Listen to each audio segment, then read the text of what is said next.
Hello everyone, ALS academy में आपका एक बार फिर से मैं स्वागत करता हूं। जैसा कि आप जानते हैं कि ये हिस्ट्री की एक सीरीज चल रही है जिसमें मैं 2 लेक्चर आपके ले चुका हूं और ये लेवल 3 की वीडियो है। मैंने आपको बताया था कि इन वीडियोस में हम क्या करेंगे, लेवल वाइज चीज़ों को पढ़ेंगे।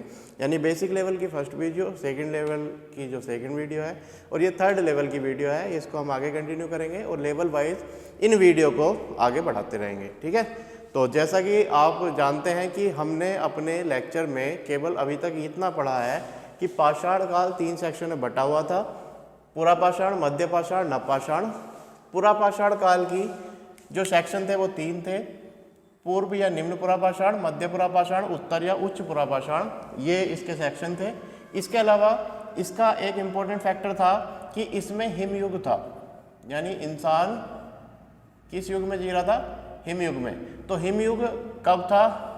स्टार्टिंग थी उसकी पूर्व या निम्न में और उसका अंत हुआ उत्तर या उच्च पुरापाषाण काल में। इस टाइम पे वो गुफाओं में रहता था और बहुत ज़्यादा विकसित नहीं था, बस शिकार करता था और खाता था। ठीक। उसके अलावा जब हिमयुग समाप्त हुआ तो उसने गुफाओं से निकल करके देखा, गुफाओं से वो निकला और उसने क्या करा, एक अपने जीवन को थोड़ा चेंज लाने उसमें शुरू करे। जैसे उसने सामूहिक जीवन पद्धति, यानी वो छोटे मोटे ग्रुप में रहना शुरू कर दिया उन्होंने, जैसे 4 लोग 5 लोग। इस तरीके से सामूहिक जीवन पद्धति जो आई है वो कब आई है? मध्य पाषाण काल में। ठीक। अब मैं आपको बता दूं, जैसे आप कहीं से ही पढ़ते हैं तो उसमें क्या होता है कि आपको उलझना नहीं है।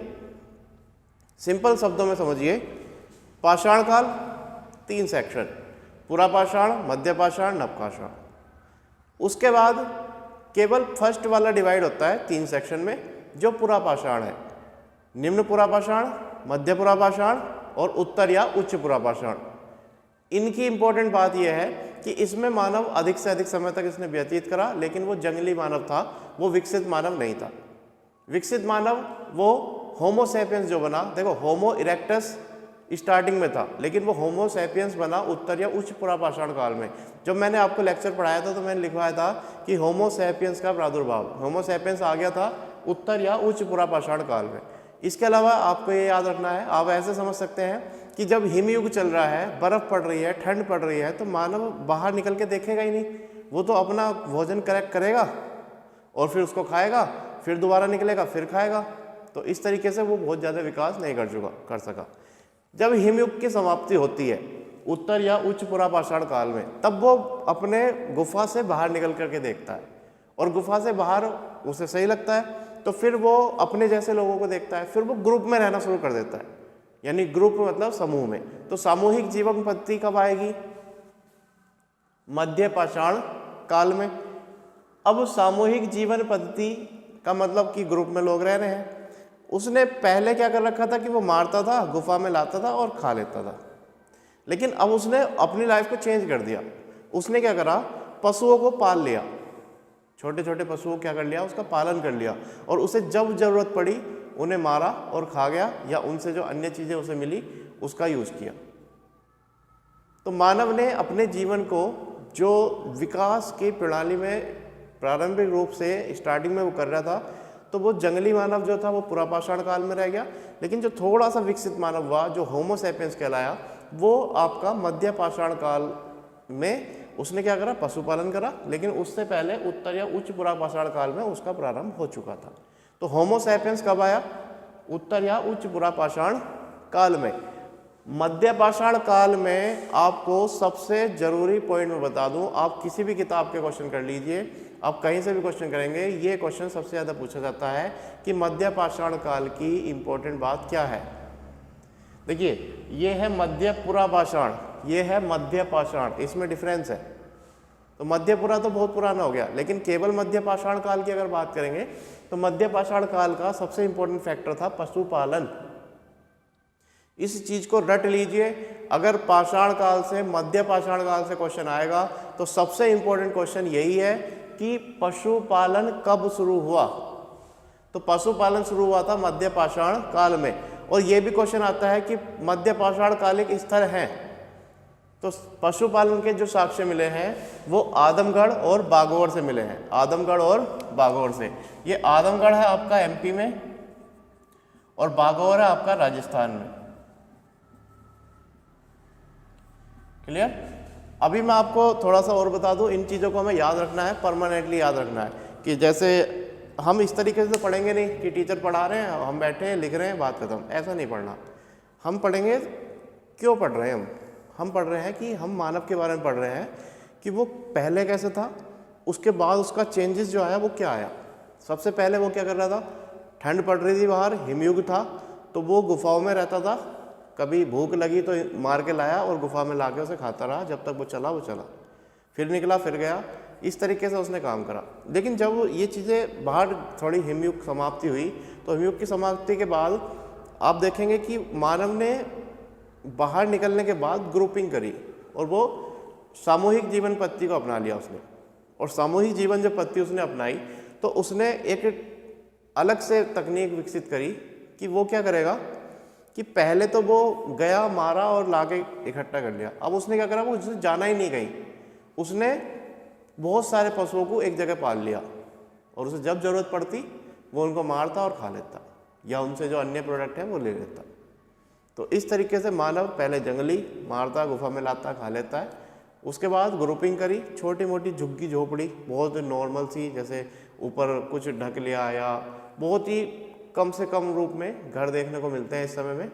लेकिन हाँ, ये देखने को मिलता है कि इस समय में वो भोजन पका के खा रहा था।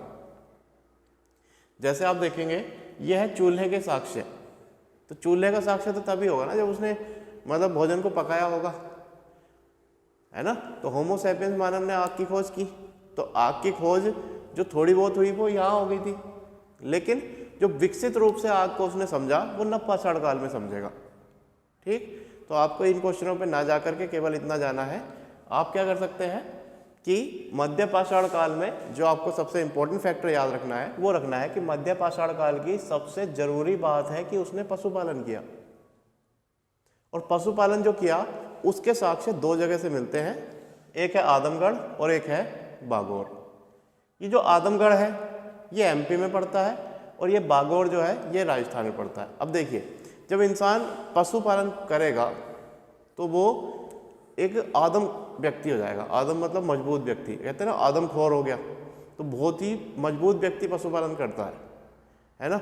बहुत ही मजबूत व्यक्ति क्या करता है, पशुपालन, क्योंकि पशु ऐसा तो है नहीं कि बिल्कुल ख़त्म इंसान है और पशु खींच के ले जा रहे हैं उसे, तो थोड़ा ठीक होगा, यानी वो आदम है। तो आदम है, आदमगढ़ है, पशुपालन है, आदम है, पशुपालन है। और पशु की बागडोर होगी उसके हाथ में, बागोर बागडोर, बागोर बागडोर। तो इस तरीके से इन दोनों चीज़ों को याद कर सकते हैं। ये कोई मैं वैसे नहीं बता रहा कि ऐसा है, मैं केवल याद करने के लिए बता रहा हूँ आपको कि अगर हमें याद करना है पशुपालन के बारे में तो आप याद कर सकते हैं कि पशुपालन किन दो जगहों से मिला और कब मिला।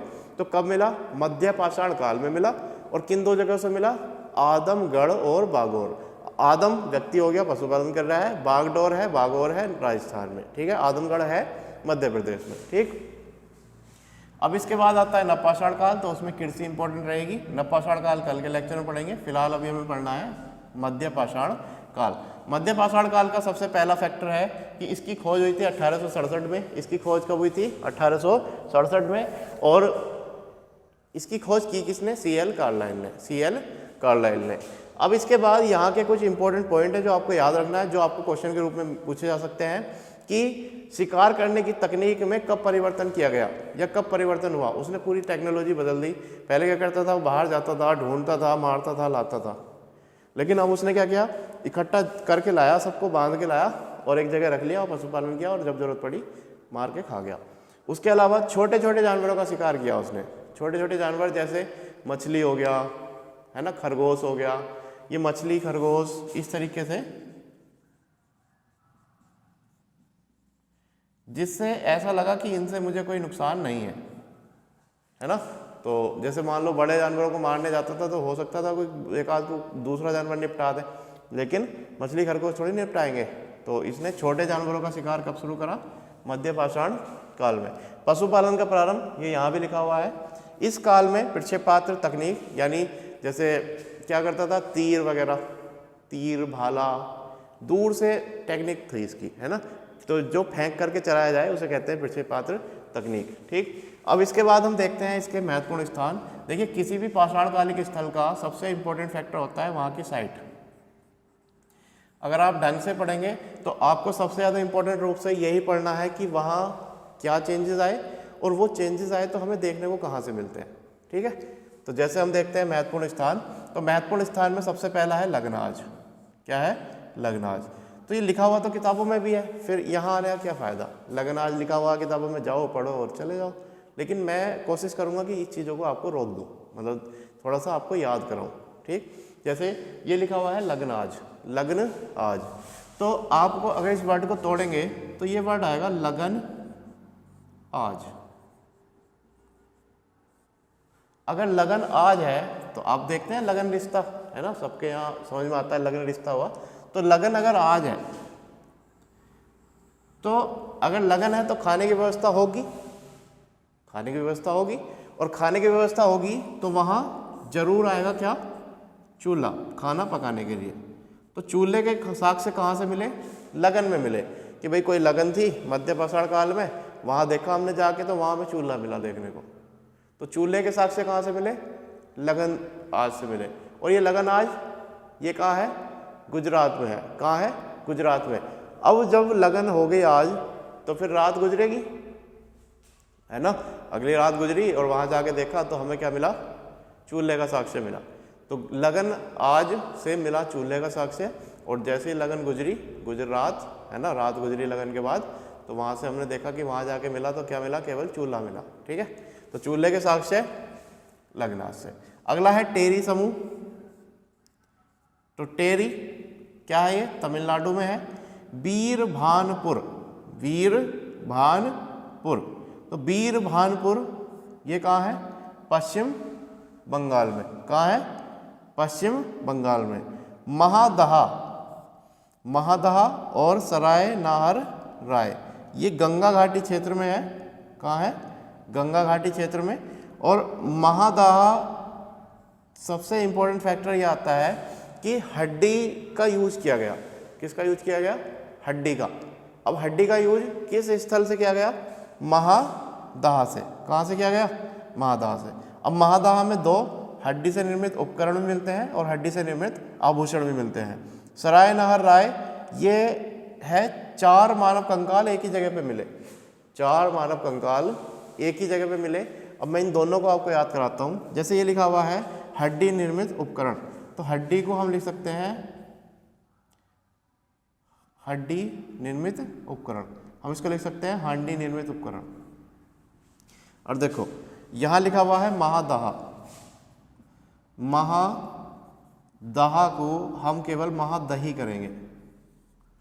महादही, मैंने क्या कर दिया? दही कर दिया, महादही। अब ये दही वर्ड जो है, ये दही में, दही जो रखी जाती है वो अक्सर अधिकतर किस में रखी जाती है? हांडी में रखी जाती है। तो देखो आप सोच रहे होंगे कहाँ से कहाँ कनेक्ट हो रहा है। जब आप इस तरीके की टेक्निक यूज करेंगे तो आप वर्ड को ही चेंज करेंगे।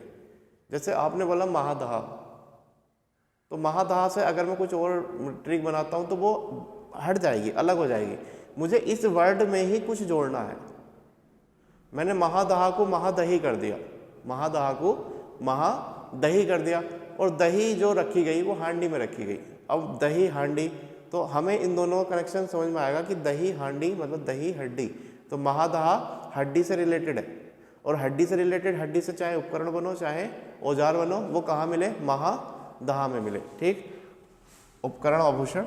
अब सराय नाहर राय, अब इसमें शब्द लिखा हुआ है नाहर। नाहर, अगर मान लो मैं एक छोटी सी कबर खोदता हूँ तो ये छोटी कबर है, लेकिन अगर मैं एक नहर के जितना चौड़ा खोद दूँ तो 4 मानव कंकाल आराम से रखे जाएंगे, है ना। तो ये नाहर में, नहर में कंकाल है, नहर में 4 मानव कंकाल है। इस तरीके से हम इसको याद कर सकते हैं कि नहर में 4 मानव क्या थे? कंकाल थे। ठीक, तो सराय नाहर राय में क्या मिला? 4 मानव कंकाल, और ये 4 मानव मरे हैं क्योंकि वहाँ क्या हुआ? आक्रमण हुआ। ठीक, ये गंगा घाटी से मिले हैं और मध्य पाषाण काल के सबसे पुराने स्थल है। अब एक दमदमा है, एक स्थल क्या है? दमदमा। तो ये दमदमा जो है, यहाँ से 5 युग्म समाधान मिलते हैं, मतलब 5 जोड़े में, 5 जोड़े में कि 3 मानव कंकाल एक साथ। अब देखो एक कब्र है, उस कब्र में 3 मानव रखे गए। कितने मानव? 3। 5 रखे गए तो वो नहर बन गई, 5 रखे गए तो वो नहर बन गई। लेकिन अगर 4 रखे गए तो वो नहर बन गई, 4 रखे गए तो वो क्या बन गई, नहर। लेकिन 3 रखे गए तो 3 को दबा दबा के रखा। देखो यहाँ लिखा था ना दमदमा, तो दमदमा को मैं लिख सकता हूँ दबदबा, दबा दबा। तो दबदबा, दबा दबा के क्या रखा, दबा दबा के 3 मानव कंकाल रखे एक ही स्थल पर। तो इस तरीके से हम इन चीज़ों को अगर रिपीट करेंगे, और कब्र जो थी वो अंडाकार थी, तो ये चीज़ें याद हो जाएंगी। और इस वीडियो को एक बार अगर आप फिर से देख लेंगे तो आपको ये चीज़ें बिल्कुल क्लियरली याद हो जाएंगी। आप फिर से, मैं एक बार फिर से आपको रिवाइज में बहुत फास्टली करा देता हूँ। हमने पढ़ा पशु वो पाषाण काल 3 होते हैं, पुरापाषाण, मध्यपाषाण और नवपाषाण। पुरापाषाण की इंपॉर्टेंट बात, हिमयुग था, मानव अंदर था, गुफाओं में था, बाहर नहीं निकल रहा था। मध्यपाषाण में उसने अपना सामूहिक जीवन शुरू करा और पशुपालन शुरू करा। पशुपालन की महत्वपूर्ण 2 साइट हैं, आदमगढ़ और बागौर। आदमगढ़ MP, बागौर राजस्थान में, ठीक। मध्यपाषाण काल की जो खोज हुई वो कब हुई, 1867 में, और किसने की, CL कार्लाइल ने। अब मध्यपाषाण काल में जो इंपॉर्टेंट फैक्टर है वो 4 है। शिकार करने की तकनीक में परिवर्तन, छोटे छोटे जानवरों का शिकार, पशुपालन का प्रारंभ, और इस काल में प्रक्षेपात्र तकनीक का विकास हुआ। अब महत्वपूर्ण जो देखने को मिलता है वो यहाँ यही है कि मध्यपाषाण काल हो या कोई भी पाषाण काल हो, वहाँ की इंपॉर्टेंट होती है साइट, यानी वो कहाँ से क्या चीज़ें मिलती हैं। जैसे लगनाज से चूल्हे के साक्ष्य मिले, ये गुजरात में है। टेरी समूह तमिलनाडु, बीरभानपुर पश्चिम बंगाल, महादहा दही हड्डी है ना, हड्डी से निर्मित, और सराय नाहर, नाहर में चाय, नाहर में 4 मानव कंकाल। गंगा घाटी मध्यपाषाण काल के सबसे पुराने स्थल, और दमदमा, यहाँ से 3 मानव कंकाल एक साथ रखे गए थे अंडाकार कब्र में। तो आज के लिए इतना ही, बाकी मिलते हैं कल। Thank you.